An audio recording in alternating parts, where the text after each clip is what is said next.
Okay, we're live. ¿Qué tal, amigos? Stu here from Spain Speaks with yet another live stream going through some of the news that has caught my attention today. Also, some of the comments that have been left on videos recently. We'll have a look at some of those as well. Always interesting to see the debate going on in the comment section. And then, of course, in the second half of the video, we'll go into the chat section and check out what is happening there. Hopefully, there will be plenty of chat activity like there always is. Now, first thing I'm going to do today is put the like icon on the screen. If you haven't hit it yet, please do so. Just below the video, whether you are on Facebook or YouTube, the majority on YouTube, I imagine, you will find that like icon just below the video. Hit it, please. Now, we'll get straight into the news today, and some interesting stories in the paper. A couple of interesting stories related to the effect of the bank in the United States, or a couple of banks in the United States getting into some liquidity problems, having to be bailed out, I think, and the effect that it is having on the Spanish stock market. Not good.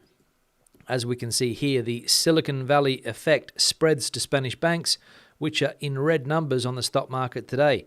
Since we learned on Friday that the US banking regulator intervened in Silicon Valley Bank, SVB, uncertainty has gripped the markets. The collapse of the bank is the biggest fall of a bank in the United States since the financial crisis. But it was not only the scare, another bank has been intervened. It was not the only scare, another bank has been intervened. The new bank to fail is Signature Bank in New York, a decision by the US government to try to stop a contagion effect. And although at first it was assured that there would be no bailout for Silicon Valley Bank, the Federal Reserve has announced that it will rescue all the bank's customers who will be able to access their money from today.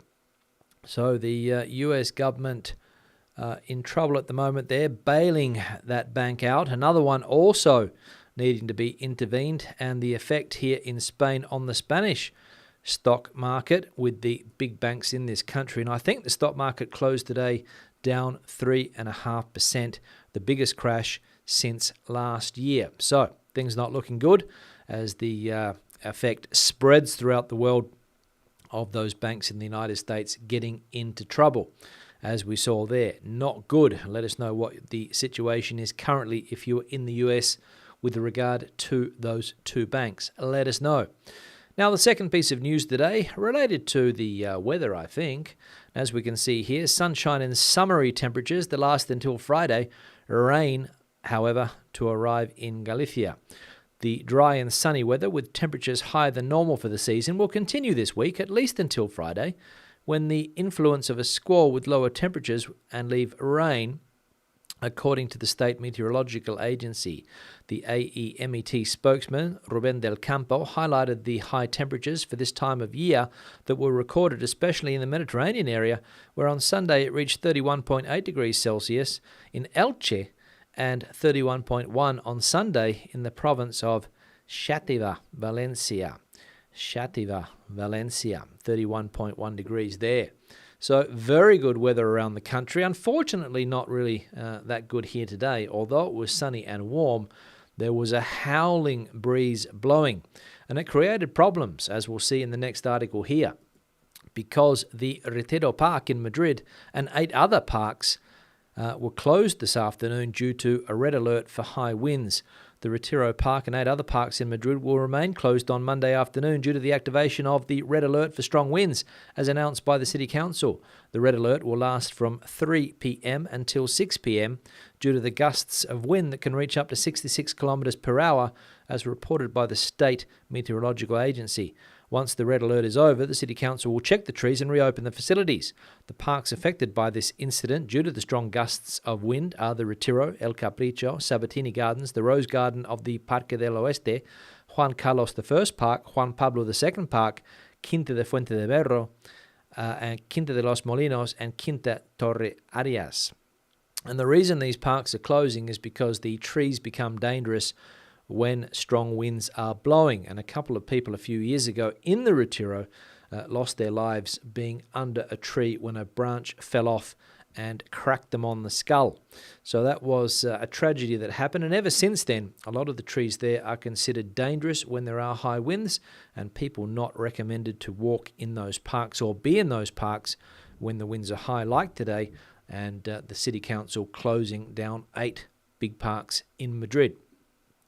So if you're also experiencing high winds where you are in Spain, let us know too if that is the case. But here in Madrid, blowing a gale today.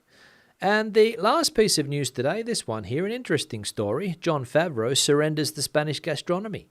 You have the most incredible food in the world, he said. Disney Plus has just released Season 3 of The Mandalorian, the series created by Jon Favreau that is a worldwide hit. For this reason, Favreau attended an event organised by the streaming company to present the new episodes in Spain, although in the end he ended up praising the national food, especially the tapas of huevos rotos. It was his first time in Madrid, and he didn't hesitate to praise Spanish food. "How are you doing? Thank you, Madrid. You have the most incredible food in the world," he said, to which the audience responded with resounding applause.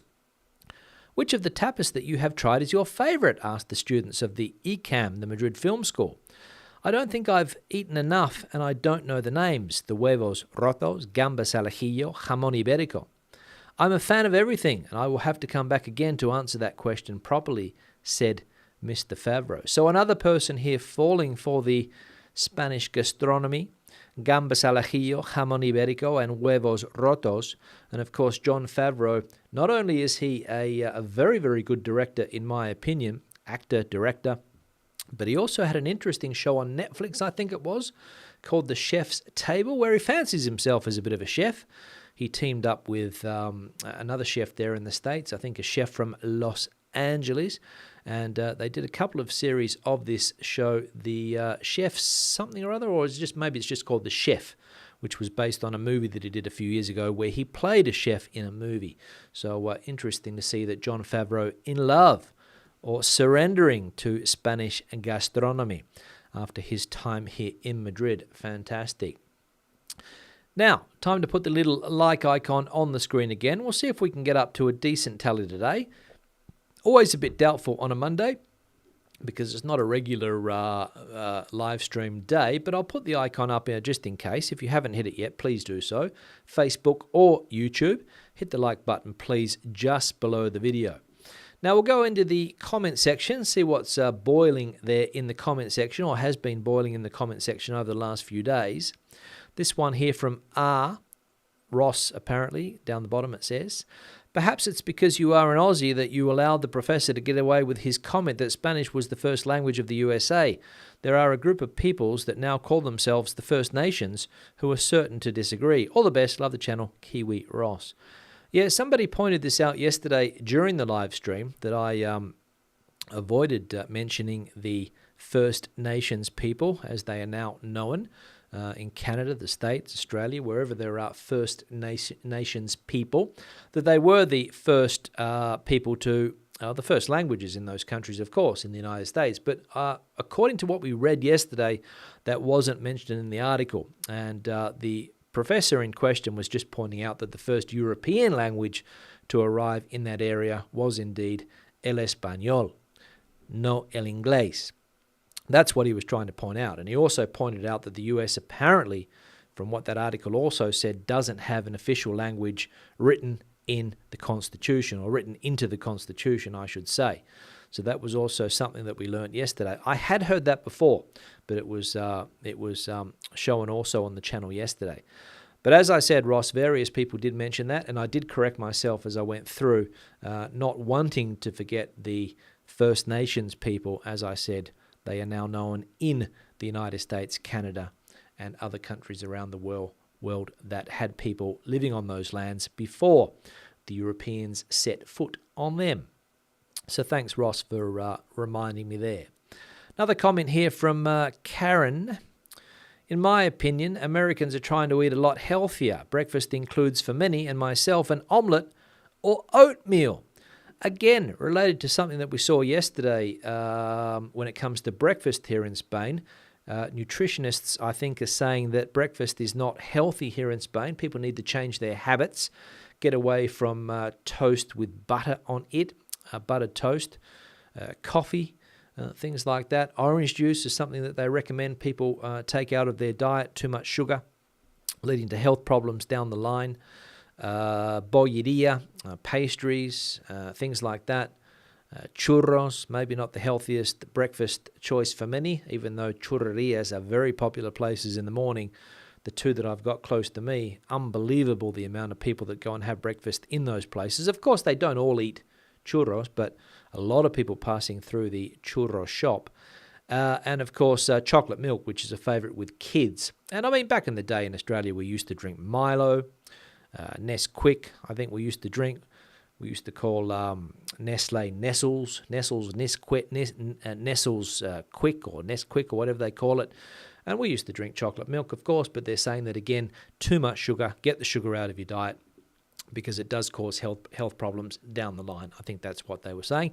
And a lot of people sent through their breakfast choices. Another one here from Jane. Rather strange that they said beans in the UK. I don't know anyone who has that. I would have thought the most common was cereals or yogurt. For my husband, it's no breakfast at all, just coffee, and for me, yogurt and fruit. Cereals are bad for you, full of artificial products and full of sugar, is far better than artificial. Yeah, that was the general consensus as well that was coming through from people. And there was another one here as well. Oh, we saw that, yeah, from about the healthier breakfast. The general consensus was that people are not having those traditional, let's say, breakfasts, the sugary breakfasts in the States, the cereals, maybe the English breakfast in the United Kingdom is limited to 1 day a week or 1 day a month, whenever. And people are opting for more healthier choices when it comes to breakfast. So I think people are aware that they need to be eating better. A couple of people sent through some pictures of their breakfasts here in Spain. The first one was sent through here from Colin. And this is a typical breakfast that you will see in any restaurant, bar, coffee shop in the morning here. A piece of bread. Looks like almost half a loaf of bread, that one there, with some tomato on top and, of course, a little bit of olive oil, no doubt. We can see the olive oil on the serviette underneath. And a cup of white coffee. So that would be a fairly typical breakfast. And another one sent through, this one here from Shane, which is also a typical breakfast here. As you can see, I don't know whether they're churros or porras, but again, in the morning, maybe not with chocolate, but with coffee, a very, very popular breakfast choice, but again, not very healthy. And the experts were saying that even this breakfast here, the piece of bread, although the tomato's healthy, maybe bread is not that much bread. I don't know. But I do enjoy every now and again a breakfast like this one. Less so a breakfast like this one, because I'm not a big fan of the churro. Anybody who's watched the channel for a while will know that. I find it quite one of the most unhealthiest breakfasts that you can eat. But again, very, very popular with a lot of people here as they dip those churros or porras into their coffee, and they normally get like a little layer of fat or grease on top of their coffee, and they drink it down afterwards. They say. Not me. Another comment here from Chris, again with the breakfast. Hi, I often have porridge or yogurt or fruit and flaxseed for breakfast, depending on the weather. We're hoping to move to Denia this year permanently if we can cope with all the paperwork.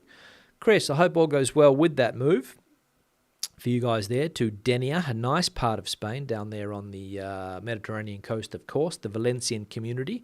I think it's in the province of Valencia. Don't quote me on that, but I think it is. And again, when it comes to breakfast, we can see healthy choices, porridge, yogurt, and fruit with some seeds there as well. Yeah, so people are on the healthy breakfast bandwagon. Let us know in the chat what your typical breakfast is.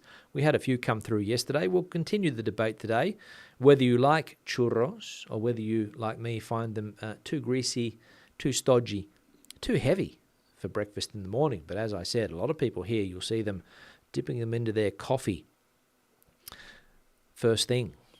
Another comment here from Digger. The list of bad things to eat and drink for breakfast didn't include Terry's Brandy, or as they say here, Terry. A local bar not too far from me is a typical workers' bar, and between 6:30 a.m. and 11:30, they go through 15 bottles every day with the coffees and tostadas. Makes you wonder how some of them function at work. Well, Digger, I think a lot of people don't function at work after drinking that in the morning. I don't know whether people still do. Obviously, where you are, the workers are still doing it. I remember when I first came to Madrid, it wasn't only people working on business sites or doing manual labor that were knocking back a terry in the morning.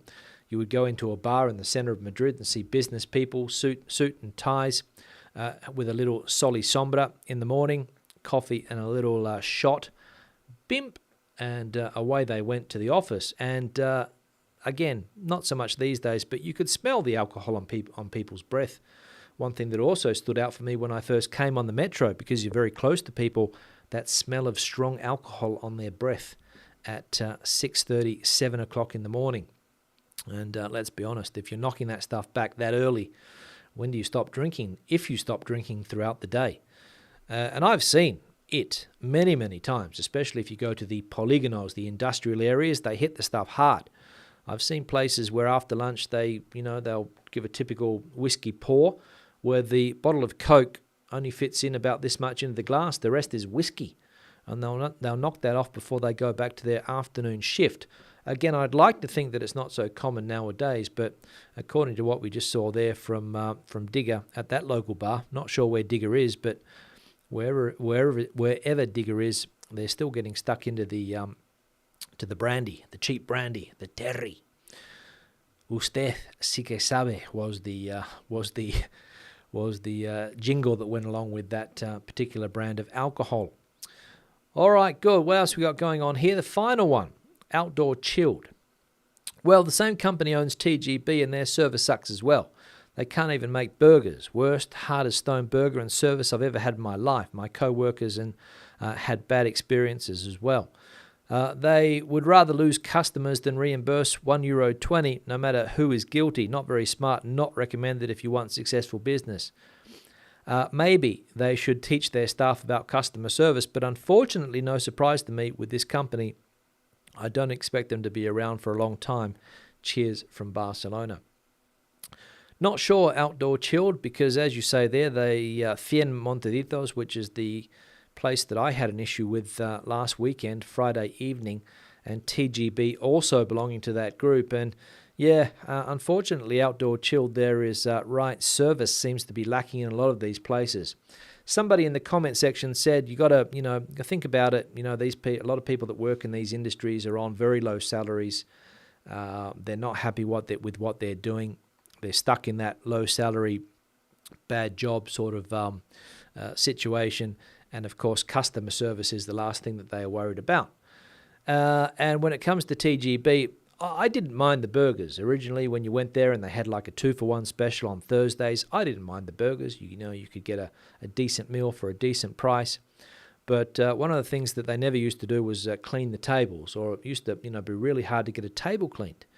And there's nothing worse than walking into a place that, the stuff has been sitting on the empty glasses and, plates have been sitting on the table for, 10, 20, 30 minutes, even longer. And it's a real problem, the lack of table cleaning. But again, I'm sure they would argue that they are short-staffed. I'm sure the workers would complain about low salaries. That's one of the reasons why they're not overly enthused in those jobs. But it is what it is, as I always say. What can we do? Those companies, are they going to disappear? I don't think so. They've been around for a long time. I think they've done reasonably well. And 100 Montaditos, I believe, even tried to break into the United States market. Not sure if they were successful or not, but I did hear that they did a launch in the United States a few years ago, trying to get people to buy their franchises, I think, because it's a franchise model. They provide the logo, all of the stuff, the ingredients, and somebody operates the running of the premises, or the local, as they call it here. All right, like button's going back on the screen again. Just quickly, we're up to 89. We'll see if we can get up to 100 today. 180 people currently watching. So if you want to be like number 91 now, because we've just got like number 90, hit that like button below. And if you want to be like number 7 on Facebook, hit that like below. There we go. All right, now, time to change the backdrop. This one was sent in from Elaine. Elaine sent in various pictures, and we've seen a couple of them. And this is another one here. This is, again, somewhere in Galicia. I think Vigo, not sure, but it's one of those magnificent beaches that they have in that part of the world. Magnificent white sand beaches, But I'll tell you, once you get in that water, you'll know all about it, because it is the coldest water that I've ever experienced in my life in Galicia and Portugal. In fact, I can't swim in the water without a wetsuit. Wetsuit, no problem. No wetsuit, no swim. That's my motto when I go to Portugal. No wetsuit, no swim. But thanks for sending that one in there, Elaine, I think it was.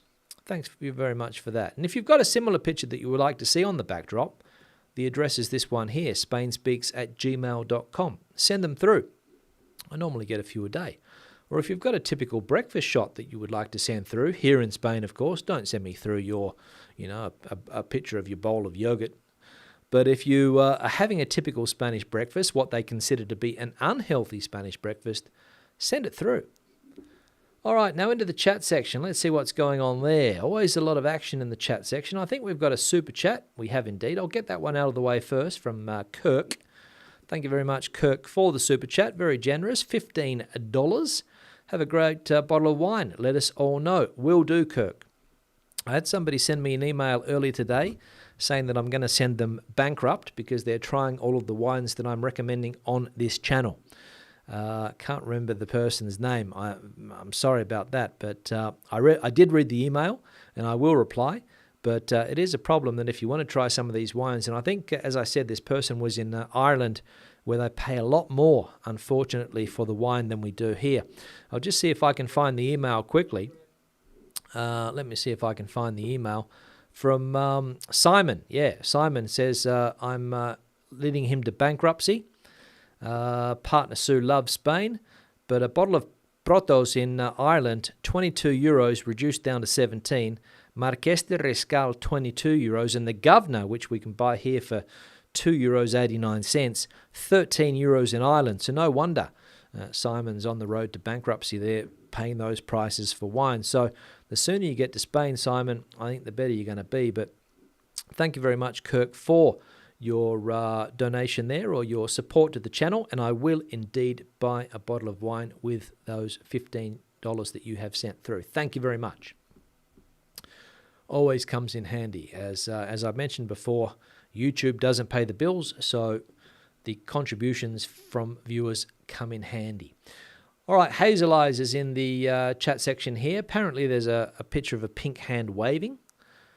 That's what it tells me here. Erica's also in the chat here today on sick leave. I wondered why Erica was here. Normally a weekend viewer is Erica, but on sick leave. Hope nothing too serious, Erica. Hope you get back to normal as soon as possible. Barbara coming in from the Playa Flamenca. A bit cooler than yesterday, but still nice. Well, it was 31 degrees in some parts of some parts of Spain where you are, Barbara. 31 degrees for the 12th of March. Unbelievable. Mugger's also here as well. Not sure if he's in Ireland or El Campello. Kevin's also coming in from Martos down there in Jaén. Had a few drinks today whilst waiting for the program. Keep up the good work. Kevin, will do. Thank you very much. I hope you had a couple of drinks, maybe a couple of glasses of wine, Kevin. Let us know what you drank. Sani coming in from Wet and Chilly Basingstoke. Also on sick leave, tested positive with COVID.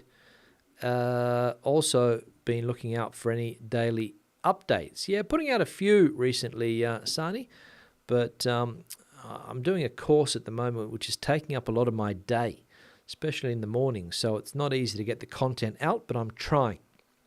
When I finish the course, I'll get back to putting out more content, hopefully, but hope your bout of COVID is not a serious one, Sani, and you get over it soon. Michael coming in from Torrox, 22 degrees down there. Yeah, another fantastic part of Spain when it comes to weather. Amanda coming in from a chilly Shropshire.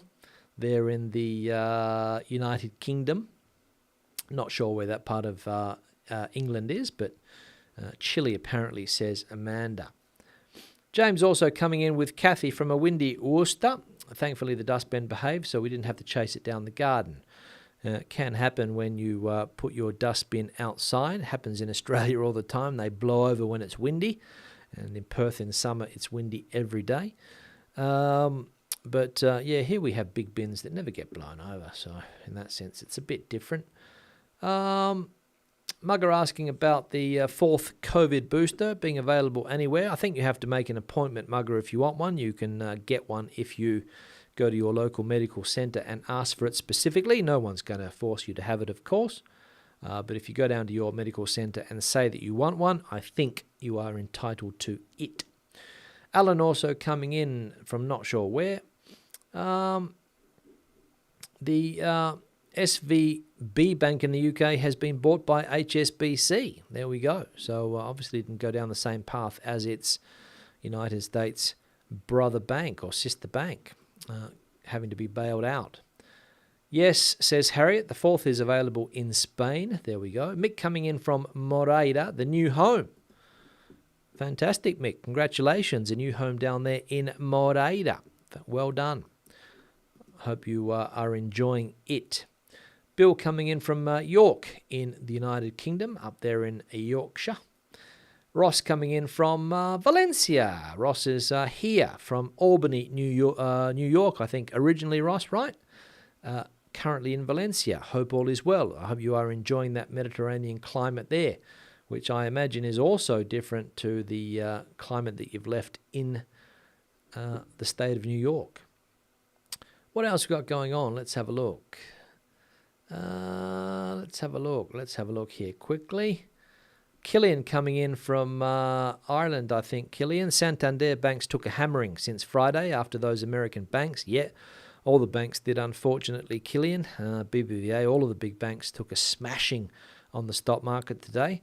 And if you are investing in the Spanish stock market, it's been a bad time, especially if you are investing in what they call the IBEX 35, the main stock market in this country. It's been a bad 15 years. 15 years, I'll say it again. Bad 15 years. Joe the Bombetto coming in as well.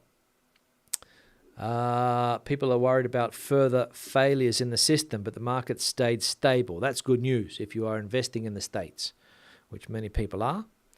Good news that the market stayed stable. Confidence in the economy, even though one of these banks can go in the wrong direction.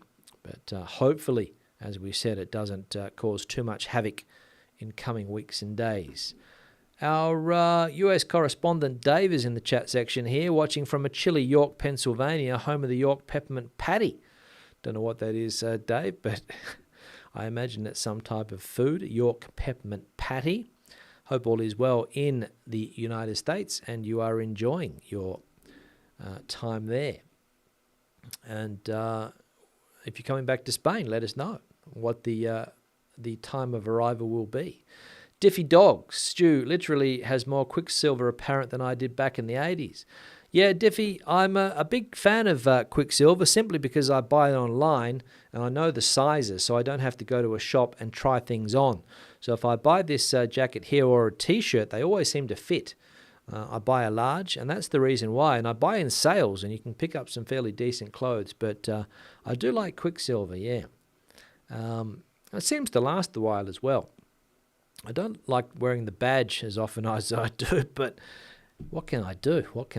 I don't like going shopping for clothes, so just easier for me to buy everything online nowadays. All right, what else? We've got a market report coming through from Ken. The Dow is up, the S&P is up, and NASDAQ is up. So everything is up there in the States. I don't know whether that's a good sign or a bad thing. Maybe it might be a little bit of a rise before a more serious fall. Hopefully that's not the case. I'm not an expert. Remy with an I coming in from Holland or the Netherlands. Yeah, it's a candy, says Dave. There we go. Peppermint cream nugget covered in dark chocolate. Sounds nice. Don't really get a lot of peppermint here for some reason. Don't know why that is. Maybe it's not the taste of the average Spaniard, perhaps. The peppermint. Well, spearmint you get, but not so much peppermint. What else we got going on here? Rosa coming in from La Cala, 23 degrees, according to her phone. Beautiful blue skies. Fantastic. Banks and markets are up. There we go. Good.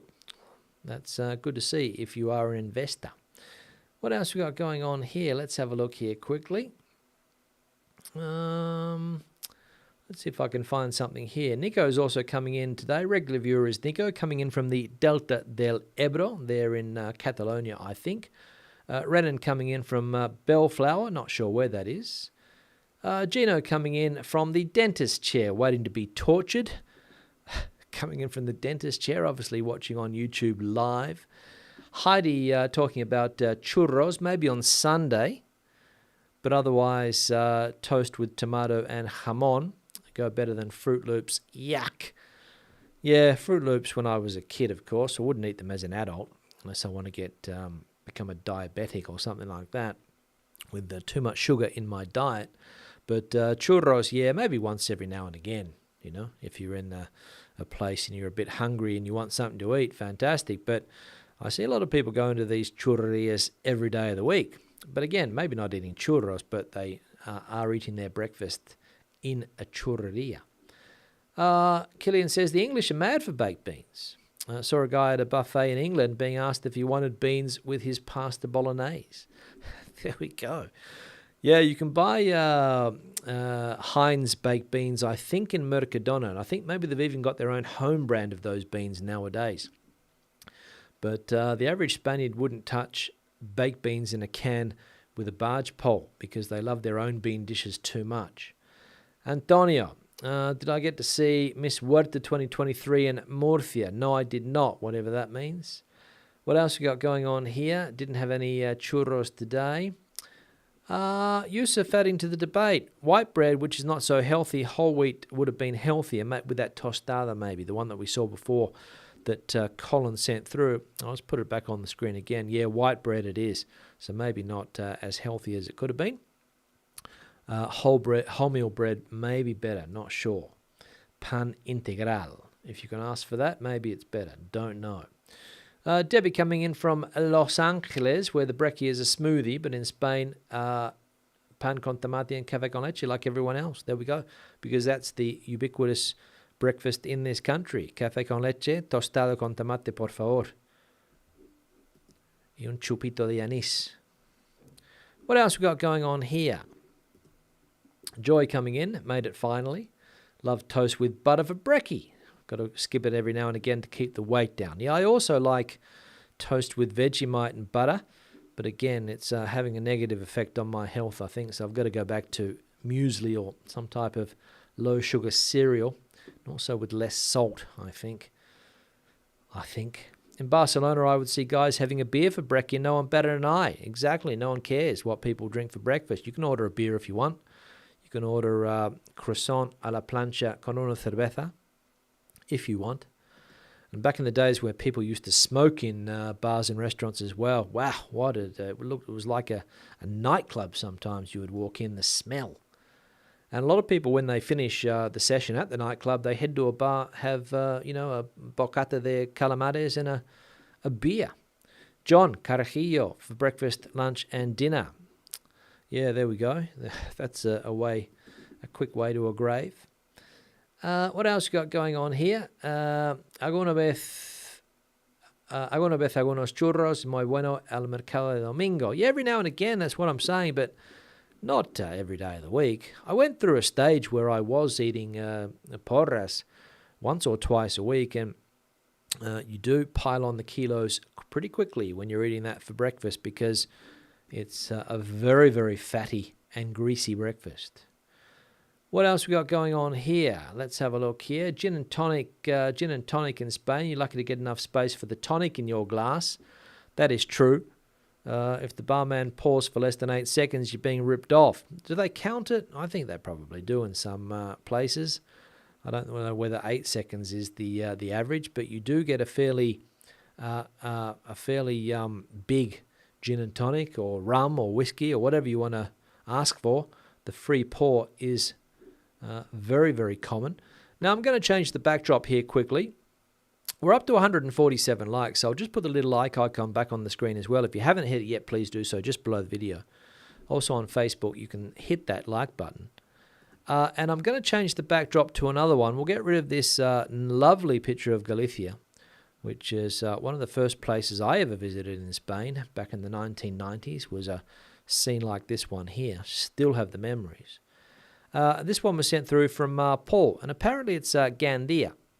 Now, I'll just get out of the way so we can see that what looks to be a typical park that you'll see here in Spain with a nice garden that is fenced off, so you can't take the dog in there, a fountain, and then a bench, a purple bench with a political slogan,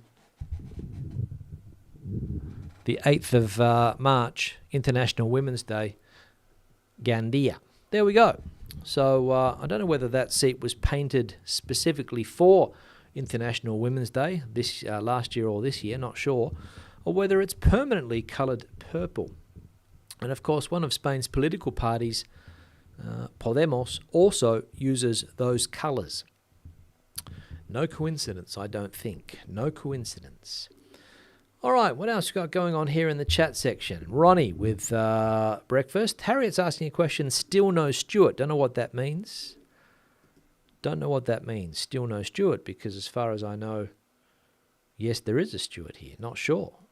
Ronnie coming through with their breakfast there. Muesli, pineapple, blueberries with a plain yogurt every morning and a cup of black coffee with no sugar.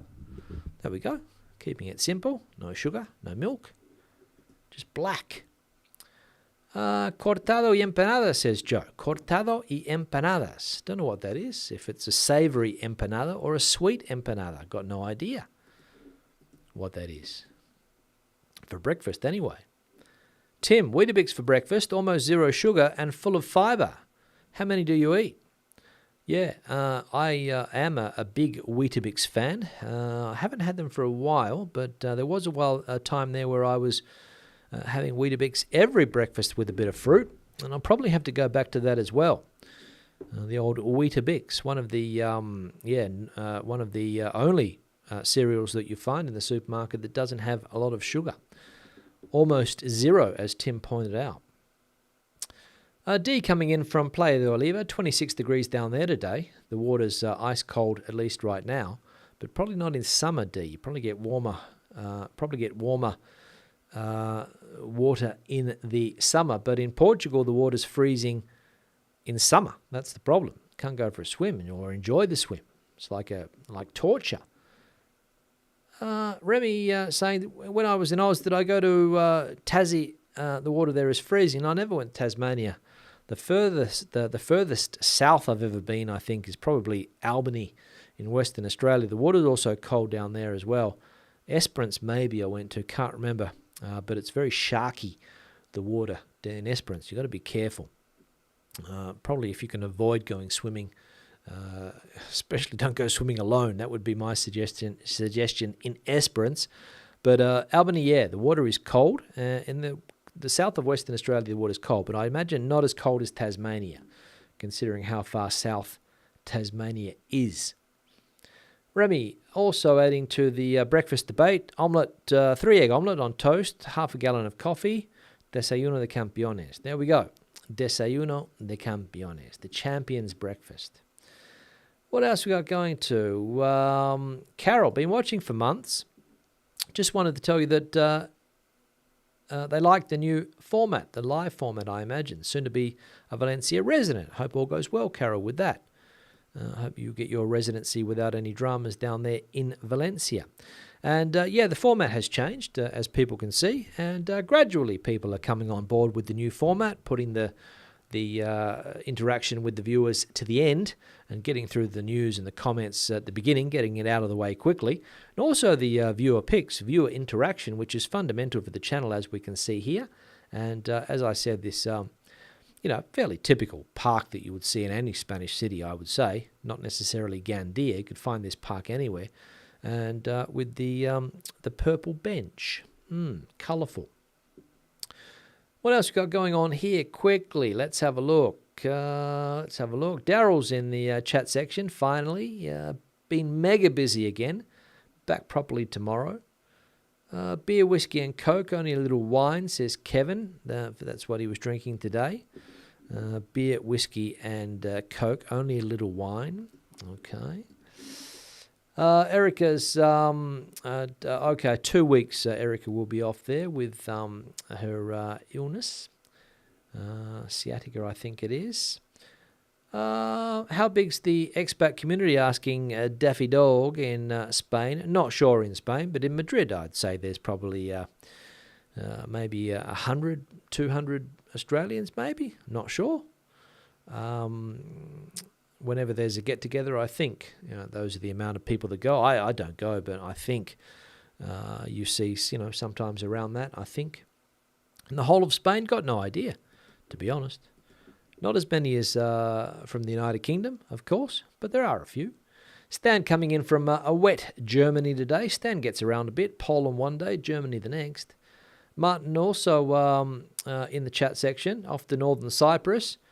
Nobody travels like Martin. I'll tell you, Martin, it's hard to keep up with you. You were in Greece the other day. Now you're off to Cyprus for 3 weeks. Good luck. El Davido, good evening from a gorgeous day in Murcia. Blind Spots traveller coming in from Madrid. Cuzco is the area in the centre of Madrid, very close to the Santiago Bernabeu Stadium, which is currently being rebuilt, I think. Maybe they're coming to an end of those the rebuild. Graham's also in the chat, just joined. Yogi coming in as well. Grant also coming in from a windy Seattle. Windy here as well, Grant. I hope the weather's decent temperature at least. Bob talking about an experience here in Spain. We first drove across the country in 2001 and stopped for breakfast. 2 guys stood having breakfast, including brandies. Next to 2 Guardia Civil, motorcycle passing, having a coffee and a roll. Who cared? Yeah, not a lot of people cared. I remember when I got my my license at the driving centre, there's a coffee shop bar in the driving school where you can freely buy alcohol. So before your driving test, if you want to have a little, away you go. I've never seen that anywhere, or at least in Australia, that wasn't the case. There was no bar serving alcohol at the licence centre. I can guarantee that. But here in Spain, yes, because it's a typical thing to have one of these places in the building where the workers and customers can get a coffee or a chupito, a little shot, as they say. Jose Antonio's just joined. Hello. What else we got going on here quickly? Ray coming in from San Jose, California, getting a break from the rain. Have a good evening. Thank you very much, Ray, for that. John was number 100 today. Thank you very much for that, John, for hitting that like button. We're up to 171 now, which is more than I thought. Heidi saying, no, just Heinz in Mercadona. I love them for a quick lunch. Not too much, too much sugar. In the baked beans, there we go. Sugar in the baked beans. Sugar in everything. Everything. We have sugar. Thanks, Heidi, for that. Can see Stu getting on some Winnie Blue darts and sinking a few tinnies. Yeah, not really a darts guy anymore. Maybe when I was a teenager, I smoked a pack of Winnie Blue or 2, as a lot of people did back in the 1980s, Divvy. But not anymore. Not for a long time anyway. I gave that habit up a long time ago. What else we got going on here? The average of the alcohol served when you buy a long drink, gin and tonic, for example, the average is 50 cc's of gin and 200 cc's of tonic plus lots of ice. The average, 50. So what would that be? Be a double, I think, in some countries. I think 50 would be a double. 25 is a single measurement. Let us know. I think that is the case. Alan also saying hello this evening. What else we got going on? Let's have a look. The Ice Bucket Challenge in Galicia. Absolutely, says Heidi there. And, chicken and chips for breakfast and then go off to bed. Yeah, there we go. Now, I'm coming to the end of the live stream. I can't get through everything in the chat, unfortunately. I've got to start dinner. So I've got to cut the live stream short. So thanks for your participation today in the live stream and the live chat. Thanks for watching. Thanks for people that sent through the background pics. If you've got one to send through, this is the email address. I'll just see if I can find it. spainspeaks@gmail.com. Send them through. I'll be back again tomorrow for another live stream. So hasta luego, hasta entonces. Adiós. Buenas noches.